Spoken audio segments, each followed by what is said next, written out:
Hello everyone, my name is Alana Alexander and I will be presenting my multimodal project to you today. Before I can present my project to you, I must explain a few acronyms that are included in it. The first is RW, which is recognizing weaknesses.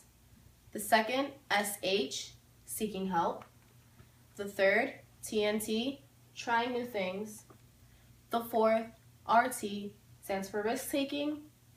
And the final one, C, which is creativity. Now, I believe that before I can present my creation to you, I have to tell you that I have always been passionate about math, and I have always had an interest for math, and I believe that I utilized my passion for math and used it to create my multimodal piece. Now, my overall message is that I would like to expand high school and college students' views on how to become successful. Now, when doing this, I decided that it was best to create a mathematical equation of success.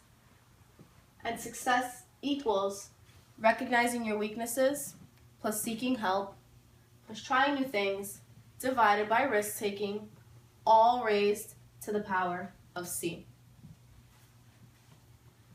I believe that today's education system tends to limit our views on how to become successful because it places great emphasis on subjects such as math and science, which typically only have one answer and one answer only.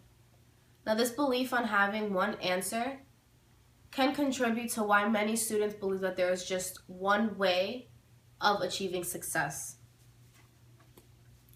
Now I would like to explain each of the components in my equation of success to you. The first is RW, which stands for recognizing your weaknesses. Now, before a person can recognize their weaknesses, they must accept the fact that they need help. They should see that they need help, step back and reflect on where they need help, what they did, and possibly what they could have done differently. Now, once you recognize your weaknesses and you know what you're struggling with, you can then move forward to seeking help. Now, I personally know that when going to seek help, I was afraid of the fact that I was going to be judged. When stepping and walking into the tutoring center and walking through those doors, I didn't know what to expect and I didn't know what was going to be expected of me. Now, I'm here to tell you that at St. John's, the University Learning Commons, located in the library, offers many tutors for every subject, and the tutors are there to help you. They know that they're there to help you. And when you're walking in, they're not expecting you to know everything. They're not expecting you to know nothing. They're just there with an open mind. And the third one, TNT, which is trying new things. I believe that this is very important because after seeking help and after being explained a lesson and further understanding it, you can then try something new with what you have learned and maybe take it as far as trying to teach it to another classmate. And that is just another form of studying in itself. Now, each of these components are divided by RT, which is risk-taking, because I believe that a person must take a risk when recognizing their weaknesses. A person must take a risk when seeking help. And a person must take a risk when trying something new. Now, each of these are all related to C, which is creativity, because you must be creative when recognizing your weakness because, well, before I start by saying how they're related to creativity, I must define creativity. So creativity is a form of self-expression. When a person is creative, they're open-minded.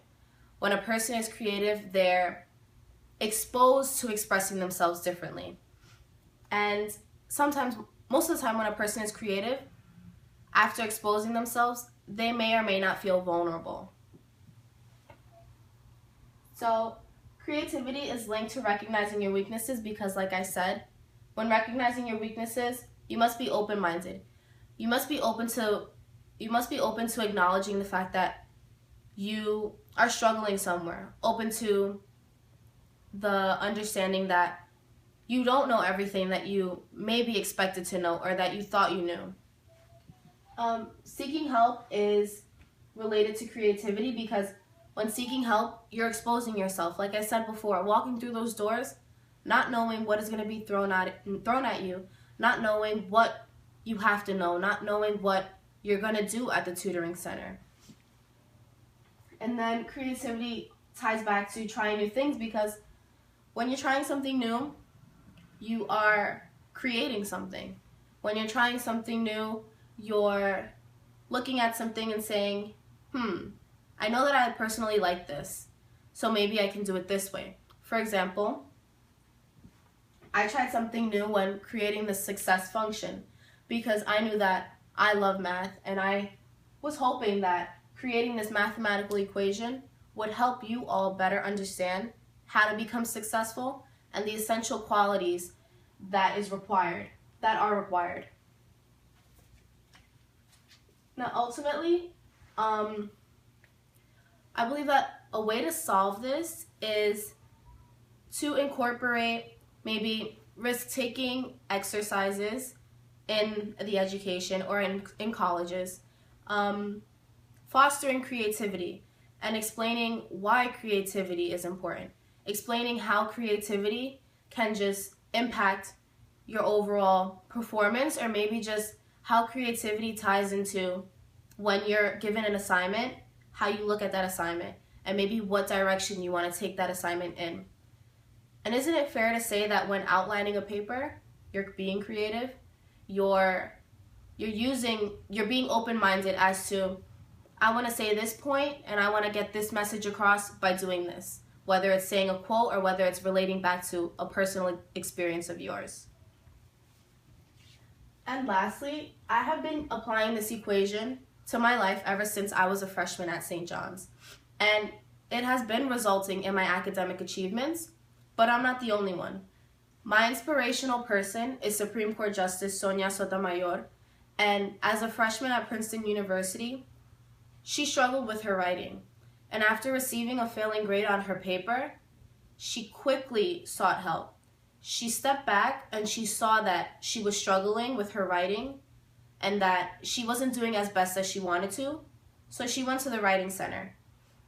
And ultimately, it reflected in her results as well because she graduated summa cum laude of her class, and her writing is very essential in what she does today as Supreme Court Justice. So what I'm here to tell you all, and what I'm hoping that you all understand, is that just because you failed does not mean you will not succeed.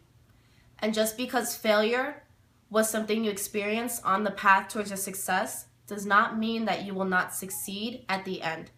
Thank you.